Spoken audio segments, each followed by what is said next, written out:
Hello and welcome to Manibil. Here's another follow-up on my recent video on Bernardo Kastrup's mind-body confusion, as I called it, which is sort of a comment on a podcast called Mind-Body Solution. There's sort of a wordplay on that, right? And I'm sorry if this video here starts to look like, a Bohemian Rhapsody video with this sort of picture within picture within picture, right? But that's just how it is.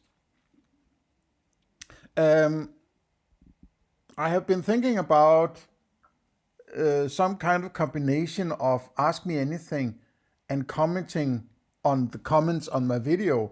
So I would say that I think I would rather do a video on a comment rather than writing the comment, so that it is more, I can get to be more like I am in my video, where I get to, explain more deeply rather than writing a lengthy comment on a comment and for all that I like comments, it always seems to me whenever something is discussed, it always sort of runs out in the sand, and there's no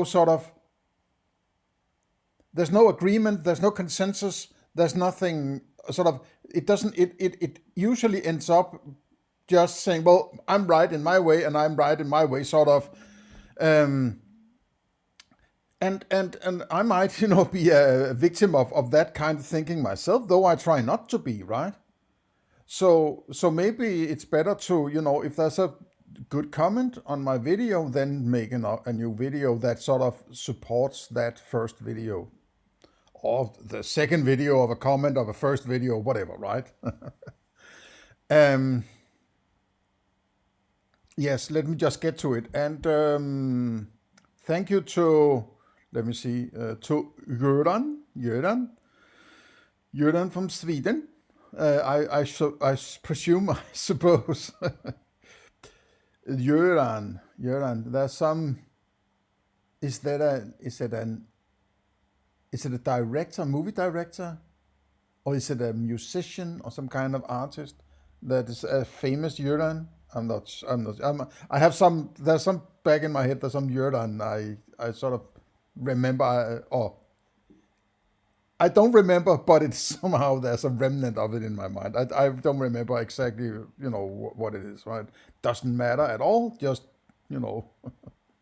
useless comments.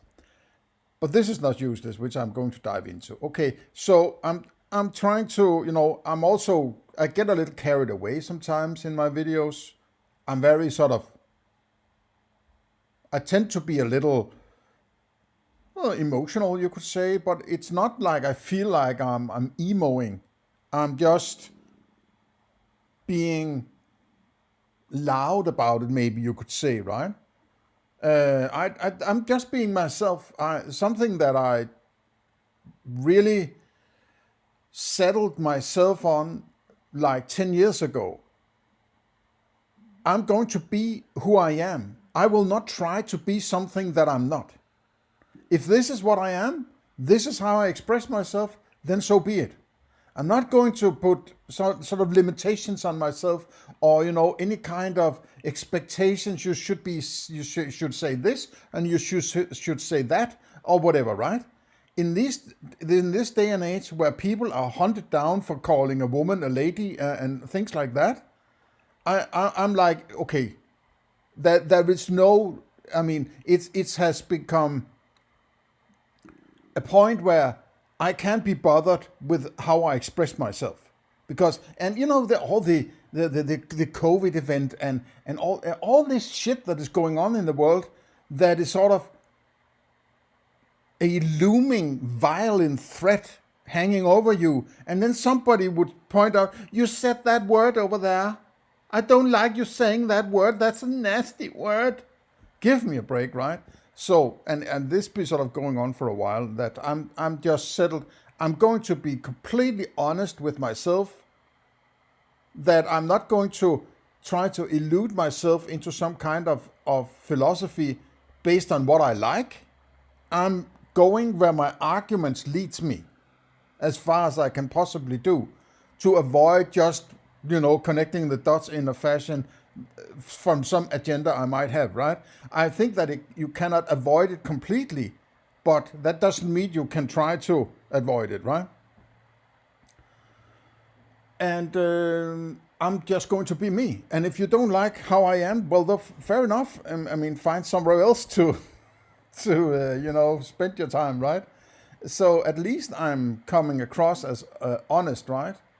And in the recent video exactly this video that Bernardo Kastrup did, right?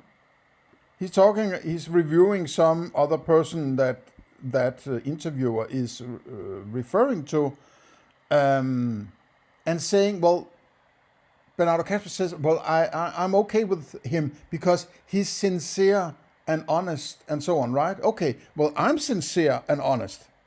And I spent a lot of time deconstructing Bernardo Kastrup's videos, and he threatened me with violence, right? He's blocking me on Twitter. So, yeah, he might like to call some of his academic friends sincere if he has to say something positive, while at the same time avoiding, pointing to their shitty philosophy or whatever, right? So they sort of, the colleague of the academics, right? That big club you're not a member of, right? So it's bullshit. It's like, I have a sense that Bernardo Kastrup uses the terms in this sophist manner to create a picture in your mind rather than being strict about it, rather than being honest. And he's quite honest. I have an sort of, he try, at least there's an air of honesty to him, but there's also a lot of political correctness, and I don't know how to put it. Not exactly politically correct, but he tries to be the nice little Christian boy, right? As he has been, possibly brought up to say things in a particular way and not stepping on these people's toes because they are in power or whatever, right? While little people like me, I can be threatened with violence, and I have to fucking pay my taxes so he can get his hadron collider, right? So it's like, it's this, okay, those in power, okay, I'm going to lick their ass, but the little people who don't have power, but I want to have power over and controlling their mind using my philosophy, they have to obey, sort of, right? Sort of, it's between the lines, in my opinion. But that's another story. I want to get to the point here, right? If I can. Jordan586 says, I don't really see the problem with using dashboard as a metaphor for perception. Okay. And this is a pivotal point, because this is the starting point of his philosophy, or the maybe you could say the second step in. No, it's actually, he's screwing around with the starting point, I would rather say, maybe, right? And it's very, very important to get this clear. When you do some kind of Cartesian doubt, right, and end up in something like, I think, therefore I am, right? There is no outside in I think, therefore I am, right? There is some shit going on, and I am aware of it, right? And he encompasses this in existence as sort of an ontology, simplistic or ontology of some kind, that is not really that interesting. Calling it, therefore I am, okay, that's just a term you're using, right? But there is a notion of experience and a notion of awareness of experience, right? Very simplistic. The simplest way you can put it in a more down-to-earth fashion than, cogito ergo sum or something like that, right? There are experiences and there are awarenesses of experiences, you could say, right? You could call that awareness a kind of experience also. I guess you could, but then the words start to overlap each other, and what are we talking about? This aspect and that aspect. So experiences and awarenesses of experiences, or that awareness is what Bernardo Kastrup, I suppose, would call meta-consciousness, right? But in order to not have both consciousness and meta-consciousness, I like to not use consciousness. I'm not particularly fond of the term consciousness, right? Because it is so misused, you could say, in common language, right? So if there are experiences and awareness of experiences, right? That is the Cartesian ground floor.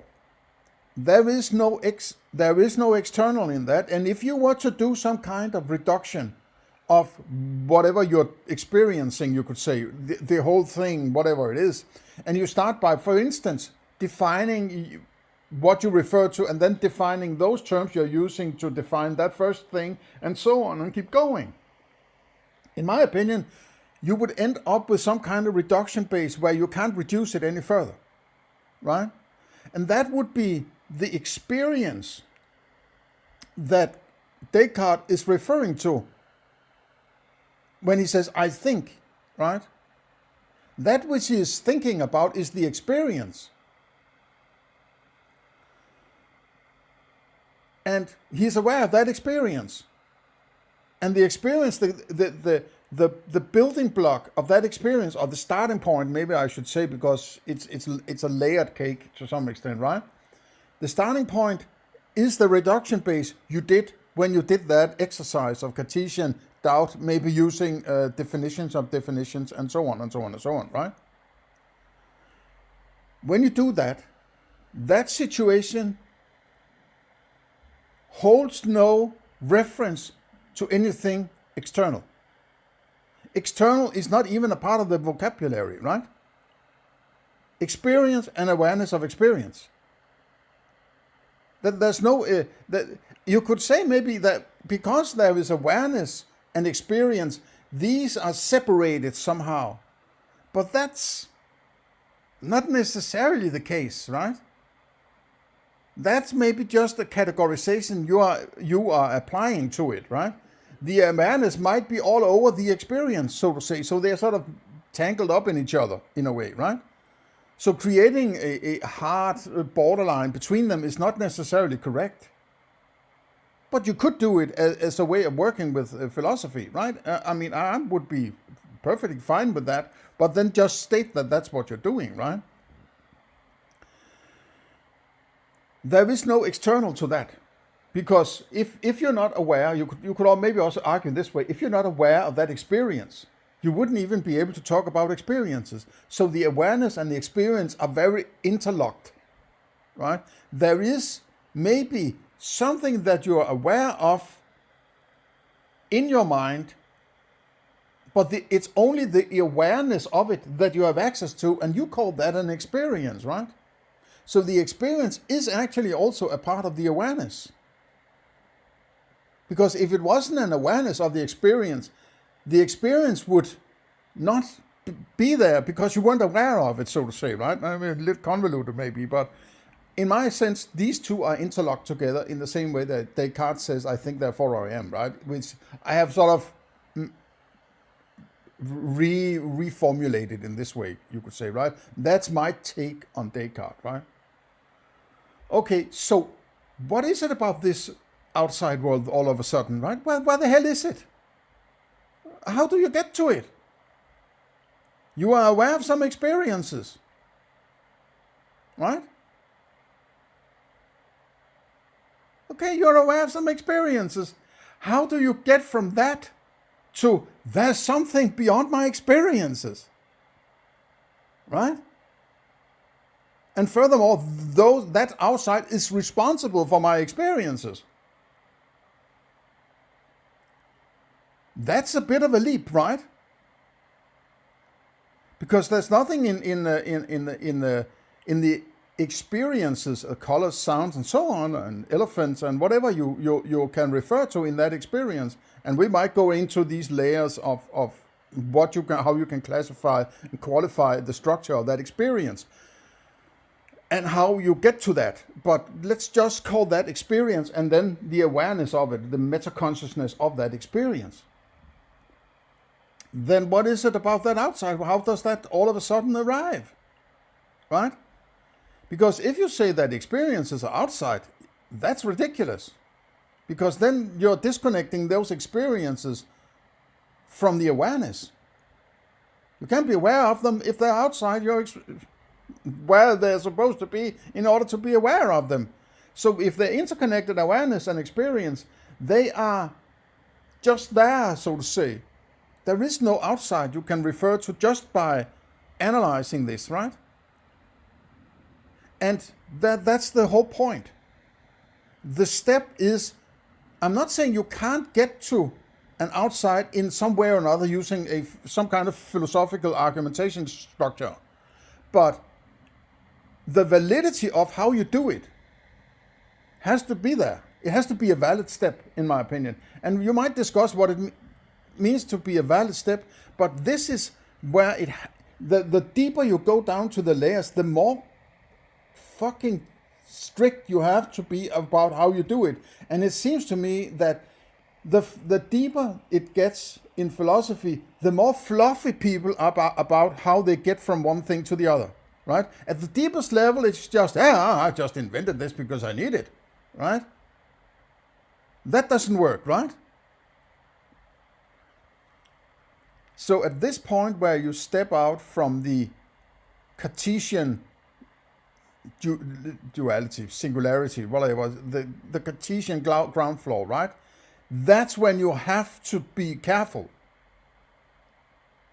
Because when you're reducing, you are trying to get to a starting point. Then you're not inflicting your philosophy and your understanding on other people, right? You might be different in your conclusions of what you are reaching when you're reducing, but the reduction in itself is not inflicted on other people. That's something you do by yourself, you could say, right?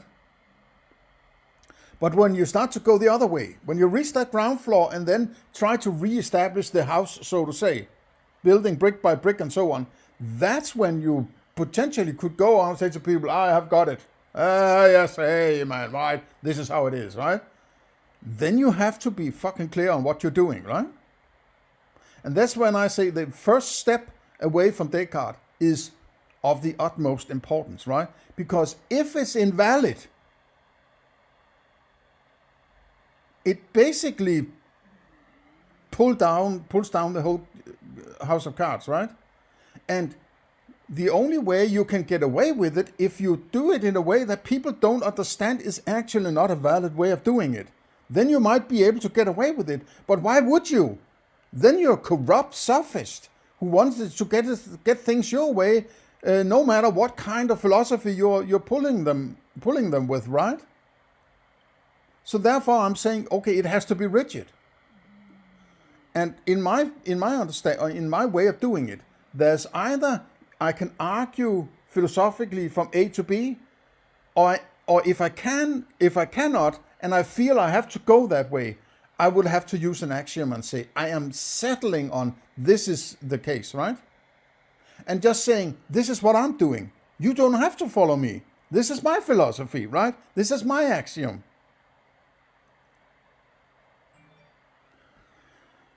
So we have a ground floor. We have a reduction base. Do I need to get to an outside? Right? If I was sitting alone on an island, why would I need an outside, right? What do I need to do, right? Something outside my experience, why would I need it? To get a coconut? Do I need to understand what is really behind a coconut, if there is something behind a coconut, in order to get the coconut? Not really, right? Why would I need it?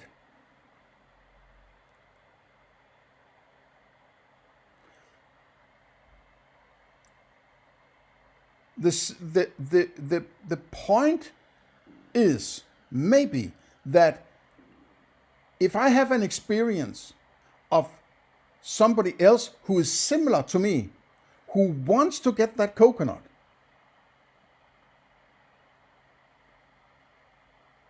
how do I approach that? Because it seems to be that thing that is, in my experience, it could potentially be of the same kind as me. While if it is the same kind as me, I cannot access their Cartesian ground floor, right? If I'm experiencing a coconut over there, then I am sort of pointing to my experience and saying, within my experience, there's something similar to me that is approaching that coconut. But if I'm experiencing coconut, then that thing that is not the coconut cannot be interested in the coconut unless they have a similar experience as me. But that similar experience I do not have access to. Why? Why don't I, if you go along this kind of thinking, why? Because it's not a part of my experience.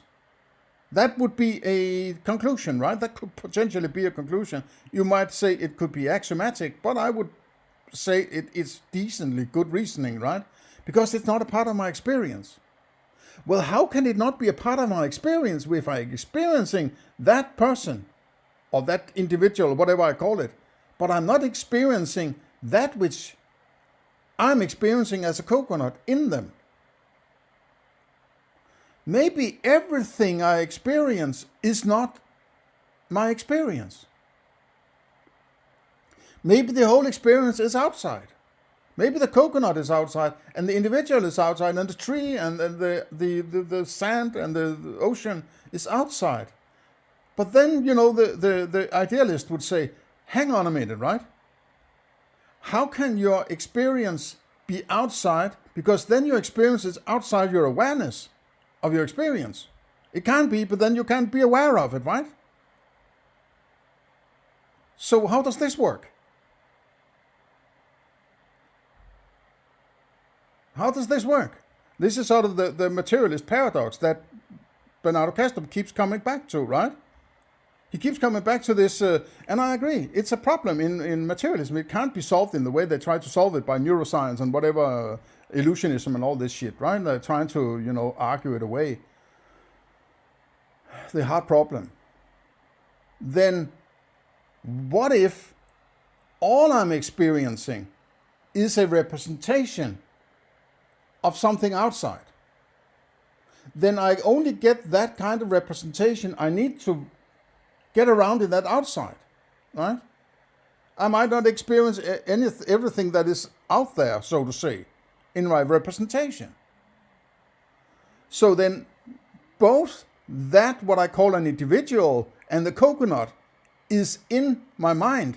But because of that lack of explanation of why that other individual is going for that coconut in the same fashion as I seem to be going for the coconut, without experiencing that other individual's coconut, so to say, right? I create the idea of an external world where things are going on that I have some kind of representation of then. And that is retracting the idea of an external world into an experience. And at that point, you will end up saying, well, the reason I had the idea of the external world was actually something I brought to the table, right? I just brought it to the table. And I created a paradox by creating an external world. And then I had to retract back into say, no, I have my experiences, right? Then you have to leave that external world alone again. Because you just retracted away from it, because it can't be out there, and at the same time you're aware of it. It has to be kind of aware, right? If you have that inside-outside dichotomy. But then it's still inside. And if it's only inside, there is no inside-outside, right? You have removed the outside, so to say. So how do you approach that then, right? You're back at square one. Well, in my opinion, the only thing you can do is to say, I am establishing an axiom which says there is an outside I do not have access to. But I have experiences on the inside, which is my experience and my awareness of it, that are representations of something outside, right? I cannot get to the outside. I only have the representations, but I'm giving meaning to my representations. right? The meaning is that they are representing something outside, but I can't say that they're representing outside by arguing for it. I can't deduce it from the experiences, right? I can only say, in order to make sense of it, I have to create this axiom that establishes an external world I do not have access to. I can only, it's like, I say, I can't get to any idea of a moon, for instance. It's sort of an analogy, you could say. But I have the photographs of the moon, and they're sufficient for me to get around in order to handle whatever might be out there. I call the moon, right? The actual moon. And that's why I say, if you have realized the problem of materialism, you have removed that external idea, or you have pointed out that the idea of an external world is purely something you have brought to the table. And that is fine as long as you state that. Right? As long as you state, I was bringing that along without just axiomatically. But when you then do the idealist, you could say, retraction of the external world as experiential, then the experience is just what it is. It's the experience and your awareness of it. Then you're back to square one, so to say, to the Cartesian solipsism, right? And then that's where Bernardo Kastrup, the problem of his way of doing it comes in, because he just did that thing where he said, no, you don't have access to some outside. And then he says, it's only experience. But he keeps that outside without pointing out he can't do that, right? He can't keep it. It's not like, because it was just inflicted on your thinking without justification, without philosophical justification, right? Without any deduction or reasoning or argument. It was habitual thinking that makes you think of it as an outside, right? Therefore, when you retract from that direct, naive realism of the outside, you are left with experiences and awareness of experiences, right? What makes you able to, you can't bring that old thinking of an outside, you can't bring that along, right? Because you just refuted it. You just retracted from it, right? And it was invalid in the first place, but it was just habitual thinking. So how do you get to it now, right? You can't just do as he does, where he says, I think I'm going to call my experiences a screen of perception, right? I'm just going to call it a screen of perception. So, and the entailment of the term perception is that it is a representation, right? So now he's labeling it with a new term that is not neutral, but has some connotations, right? Perception is the term perception indicates a representation. But the only thing is this, he was just calling it a perception, right? And furthermore, he expands to be a dashboard, right? He's not arguing for it, he's just bringing in new words, right? New words doesn't bring in new conclusions, right? You can't just exchange the words and then all of a sudden new philosophy arrives by that alone, right? So, because he puts you in that pilot analogy, you get this notion of an outside. And then he says, it's the same thing over here with my complete experience. And then you're lured into this, you were manipulated into having the idea of an outside of that experience. And you just transpose that or transport it over to the complete understanding of your experiences and where they potentially come from, right? Just by using words like perception and dashboard, right? That's not good enough. I am not buying that. You can't just bring in a word and say, now you've done some philosophy, right?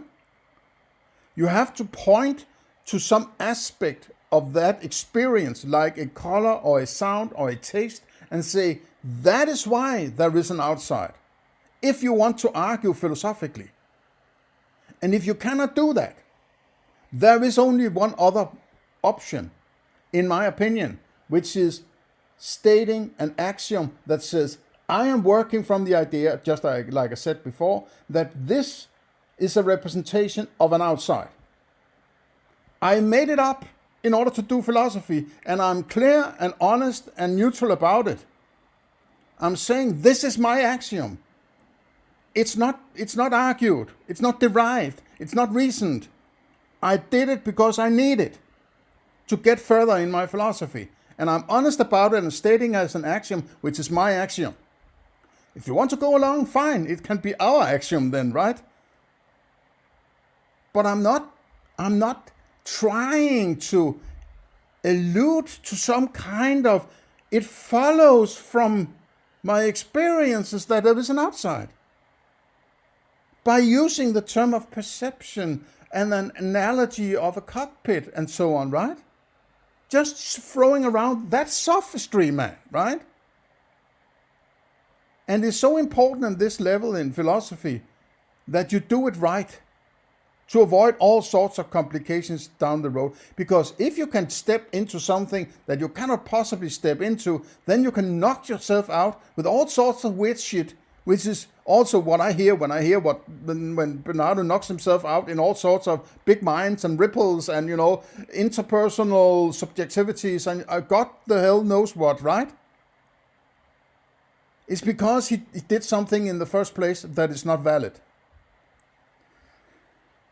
Okay, so he says further here, Goran maybe. I imagine that most people in their daily practical lives perceive reality.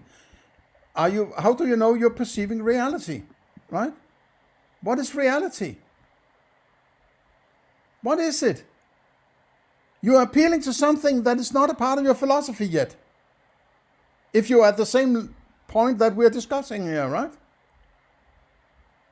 What is that reality? You have these experiences, man, right? You can't say, but I somehow, in some magical way, I had prior access to some external world that I'm not really experiencing because I only have this dashboard. But you're just calling it a dashboard. There's nothing about my colors and sound and taste that indicates there should be something beyond it, right? So you are, again, the same kind of invalid appeal to something you do not have access to. And then saying, because I mentioned it, therefore it's part of my reality somehow, right? It doesn't work. It's bad argumentation, right? Okay, and I get a little carried away here. The practical life perceive reality to be in itself as it is experienced. Okay, so but if it's not what you experience, then how do you get to it? That's the point. When you retract away from, no, it's not the thing itself. It's not the actual outside. Then you are removing an outside then, right? Because you only have the experiences. And then you're retracting back and saying, okay, now I have my experiences and I'm aware of those experiences. Okay, what do I do with that? And it seems like idealists say, there's still an outside. But you just retracted away from it, man, right? Oh my God. I mean, why is this so difficult to understand? Okay. Many people have a very limited, they are so limited. They're stupid. All the peasants out there, right? We need to have the gatekeepers of good thinking, yes. Of the complicated path that leads from an object to the experience of it. This is fucking crazy, right? What is that path? How do you get to that? That leads to an experience. Well, you don't have any indication, you have no access to anything before you have an experience of it, right? So how can you have access to that which goes on before it becomes an experience? What magical tool are you using? If you're talking about a path, isn't that the experience version of what you think is going on before you have the experience. Well, that's just some kind of representation you are putting in, just like you shouldn't do, right? You're materialist about it now. I mean, come on, man, right? And what questions it raises about what the object is in itself. But now you refer to something you don't have access to, and now you're saying that raises some questions I have to answer about what it is in itself and how it resolves in an experience. Do you have any idea how crazy this is, man, right? You are violating the actual thing that Bernardo Kastrup and me are pointing out, the paradox of claiming you have access to something that is before and responsible for your experiences, while the only thing you have is your experiences, right? You can't pull this experience left and right and say, hey, this is before this, and sort of, because it has to be an experience before you have access to it. Then it's no longer that which is before the experience. Don't you get that? Right? So in this sense, it doesn't matter what is before your experience and what it is in itself, because you cannot get to it, man, right? And from a practical standpoint, why the fuck do you care about it, right? You're not standing down at the grocery store, I'm looking at this apple. Yes, I have to figure out what it really is before I buy this apple, right? I have to figure out what is really behind this woman before I marry her, right? I have to really figure out what is behind this car before I... Well, you can keep going, right? Because whatever you can come up with, which is baloney in my opinion, doesn't change whatever an apple is in your experiential version, and that is all you have, right? As I see it, the instrument board metaphor is just a way to visualize certain aspects of perception. Okay, so what are those certain aspects of the perception? Please give it to me. Visualize. Why do you need to visualize perception? First of all, why are you calling it perception? I would just call it experience. A perception entails a lot more explanatory, implicit connotation of it being a representation purely by calling it a perception, right? Should be careful with that. Now, is a perception not a visualization of a kind? So why do you need to visualize a visualization, right? And what aspect of perception are you actually talking about, right? And make people think more deeply about reality. What is reality? You can't think about something that you don't have access to, right? You are only aware of your experience. So if reality is something that is beyond your experience, how can you think about it without going into some kind of harebrained mysticism of some kind, right? A possible problem with metaphors is that one forgets that they are just metaphors and begins to perceive them as, yeah, exactly. Be careful not to take a metaphor, because, it's the same old problem with, if I tell you not to think of a polar bear, the first thing you imagine is a polar bear, because that's what you're not supposed to think about, right? So if I say, imagine this metaphor, you're creating some picture and you sort of adapt it to an understanding, and all of a sudden you have been lured into this understanding of this cockpit. And all of a sudden it seems like you have been arguing philosophically. You have just been mentally manipulated, right?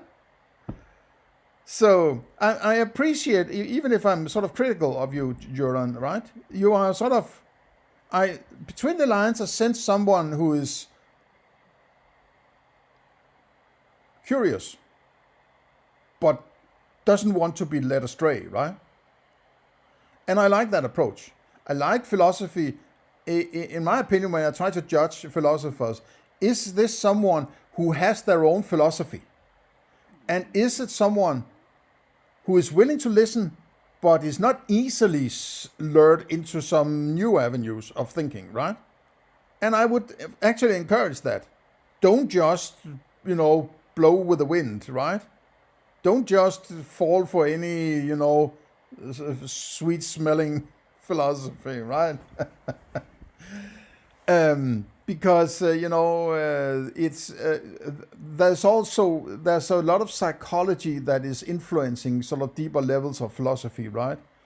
That there's sort of, if you have sort of daddy issues or mommy issues or whatever issues you are dealing with, that sort of, if a particular philosophy leads in a direction you don't like, it's more likely in any case that you are, it's less likely, I should say, that you will follow it, because it leads somewhere that would point to maybe your childhood wasn't that good or whatever, right? Something like that. If you can sort of release yourself from your psychology, the more you can do that, the better your philosophy will be, in my opinion. Yes, I think that's it. It is this, to point to the exact trick that Bernardo is doing. He's saying, I have experiences. Now I'm adding a description I call perception on top of experience, as a sort of a interface placed on top of my experience that has an extension that is built into the term perception, which is an understanding that perception is something that is based on something else. So by lowering this term on top of experience, all of a sudden there's a notion that there's something beyond these experiences. Only from just adding that term perception on it, right?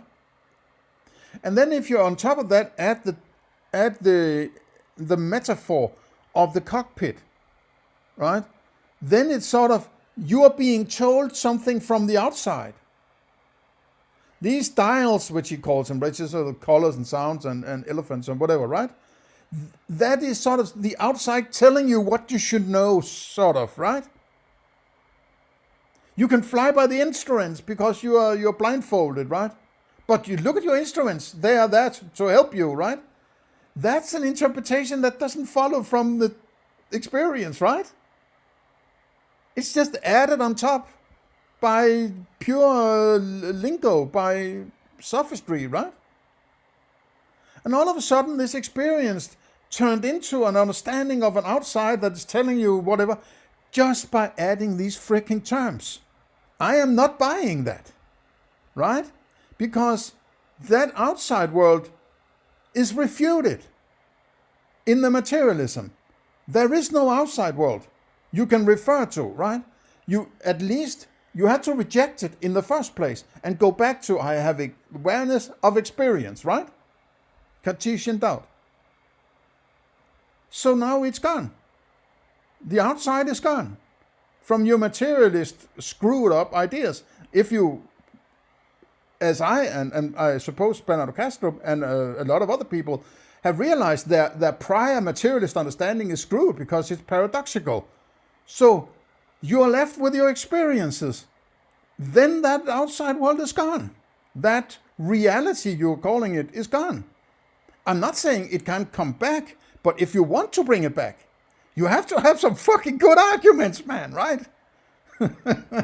That's what I'm trying to say here and try to illuminate. Okay, I hope you enjoy. Please share, like, and subscribe, and leave me a comment. Consider a donation, also links below, or consider the board.